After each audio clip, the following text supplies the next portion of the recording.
A very important problem when it comes to calculus is that what's called related rates problems. We're going to go through quite a few examples of related rates, but in this first video, I just want to start with ones involving the Pythagorean theorem. Here we have an example of a 13-foot tall ladder that's leaning against a building. The bottom of the ladder is pulled away from the building at a rate of 2 feet per second. How fast is the top of the ladder falling when the base is 5 feet from the wall? When it comes to these type of problems, it's good to have a picture, just kind of visualize what's going on. And in general, what's happening is the base of the ladder is getting pulled away from the wall. So it's going in this direction. And so obviously what will happen to the top of the ladder is it has to go down. Now, I don't know if you've ever been on a ladder when it's begun to slip down a wall, but the experience is pretty much like this. When you're up on top of the ladder and the base is starting to slide away from the wall, at first you recognize that it's happening and you feel like, oh, I can correct this. Or you know, it doesn't seem like it's happening that fast. But pretty soon, you're already on the ground. It changes from just barely being a slip to slamming to the ground very quickly. That means that the rate of change, the speed at which that top of the ladder is falling, is not constant. We might also go into this problem thinking, well, if the bottom of the ladder is getting pulled away at 2 feet per second, then the top of the ladder is falling at 2 feet per second as well. Well, let's put that to the test. As we go through this problem, maybe we fill in our picture with what we know. Right? A 13-foot tall ladder, so that means the ladder is 13 feet. And it's being pulled away from the bottom at a rate of 2 feet per second. That means we have a base of our triangle and a height. In calculus, and actually everything, when we're talking about a rate of change, that rate of change is 2 feet per second, anytime you hear rate of change in mathematics, you should be thinking about slope. And when you hear about rate of change in calculus, that instantaneous rate of change, that's the derivative. So we're really looking at the derivative of the base with respect to time is going to be 2 feet per second.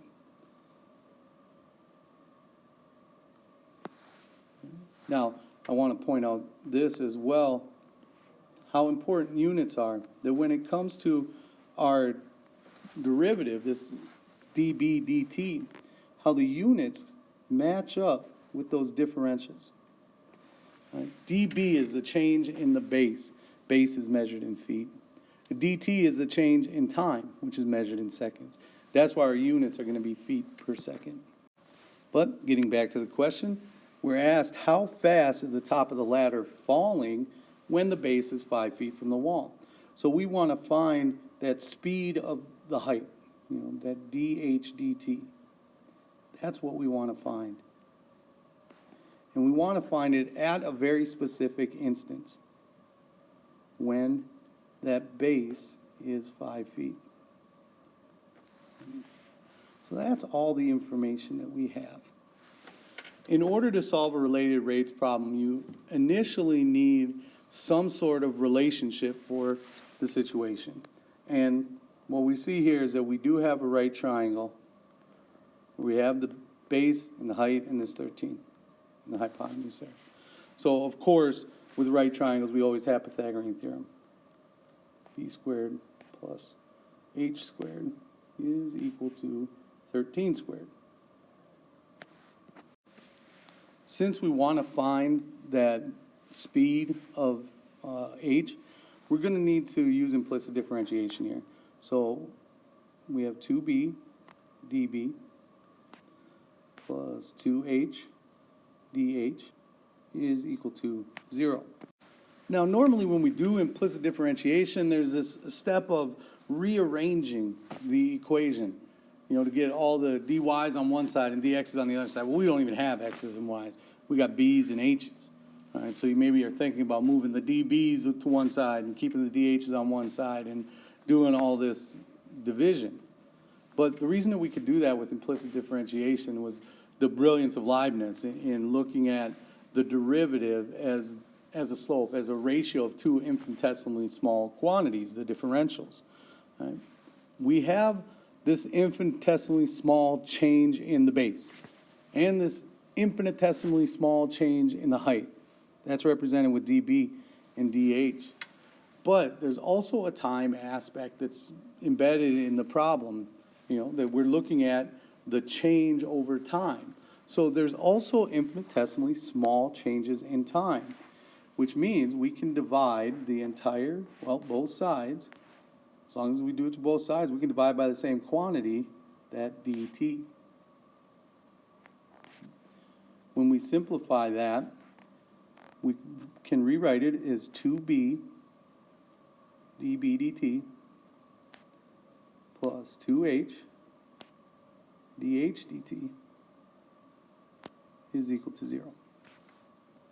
Now I've got an equation that has that dH dt in it that I'm looking for. So we start to fill in everything that we can. The base. We want to find that change in height when the base is 5. The dB dt, we were given that dB dt is 2. The height, we're not given the height, and we're asked to find dH dt. So, off to the side, we do need to do a little bit of work. We need to figure out what h is. And we can do that by going back to our initial relationship. B squared plus h squared is 169. We're looking at this specific point in time when the base is 5. So 5 squared plus h squared is 169. And if I subtract 25 from both sides, I'm left with 144. So h is 12. All right, now our equation's all filled in. All the calculus is done, and we're doing algebra now. I'm going to subtract this 20 to bring it over to the other side. I'll be left with 24 dH dt is equal to negative 20. Then divide both sides by 24. And simplify. And we get dH dt is negative 20 over 24. That's what? Negative 5 over 6. And we should include units as well. Remember, just like we saw in the beginning, our units are going to be directly related to these differentials. How are we measuring height? So the change in the height, well, height is measured in feet, just like everything else is. And what is time measured in? Well, time is measured in seconds. That means that our answer, at that instant when the base of the ladder is 5 feet away from the wall, the height is changing at a rate of negative 5.6 feet per second. Does it seem reasonable to have a negative velocity there, a negative speed? Well, when we go back to our picture and we think about as the base is being pulled away from the building, what's happening to the height is going down. So the height is decreasing, which, kind of implies a negative velocity because it's going down. All right, let's try one more. A plane is flying at a constant altitude of 6 miles. Radar shows that the direct distance to the radar tower to be decreasing at a rate of 400 miles an hour.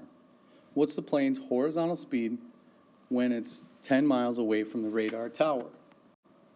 All right, so we have this picture of a plane flying around the radar tower here. Let's fill in all the stuff that we know. From the description, we got the plane is flying at a constant altitude of 6 miles. So the altitude here is 6. That's not changing, it's constant. Radar shows the direct distance to the radar tower to be decreasing at a rate of 400 miles an hour. So that's this direct distance, the hypotenuse of our triangle. I'm going to call that just capital D for the direct distance. So what that's telling us is dd dt is 400 miles an hour. Now the other thing is that it's decreasing. So that should be a negative 400 miles per hour. All right, next we want to know about the plane's horizontal speed. So we have this horizontal distance going towards the tower, but we want to find that speed, dh dt. That's what we want to find when it is 10 miles away from the radar tower. So when that direct distance to the radar tower is 10 miles. That's what we want to find. Okay, so we need a relationship in our picture. And we got this right triangle. So again, we can use Pythagorean theorem where we have h squared plus 6 squared is equal to d squared.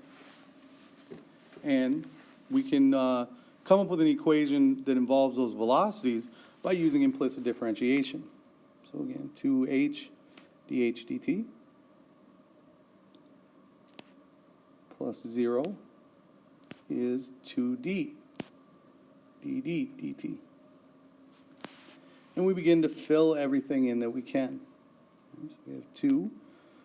We don't know that horizontal distance. We're asked to find dh dt when d is 10, and that rate of change in d is negative 400. So we are missing a quantity, which means we're going to need to go back to our original relationship to find out what h is, what that horizontal distance is, when the direct distance is 10. So we have h squared plus 36 is equal to 10 squared, so 100. H squared is 64, so that horizontal distance is going to be 8 miles when it's got an altitude of 6 and the direct distance is 10. So we're going to plug 8 into our equation. All right, now it's all over except for the algebra. All we have to do is divide by that 16. So on the right-hand side, I got negative 8,000 divided by 16. And that gives us that horizontal velocity of negative 500. Again, make sure that you include your units with that. That horizontal distance, all the distances are in this problem are measured in miles. And the change in time here is measured in hours. So that horizontal distance is changing at a rate of 500 miles an hour. And it is also decreasing because as the plane is getting closer to the tower, that means its horizontal distance to the tower is also decreasing.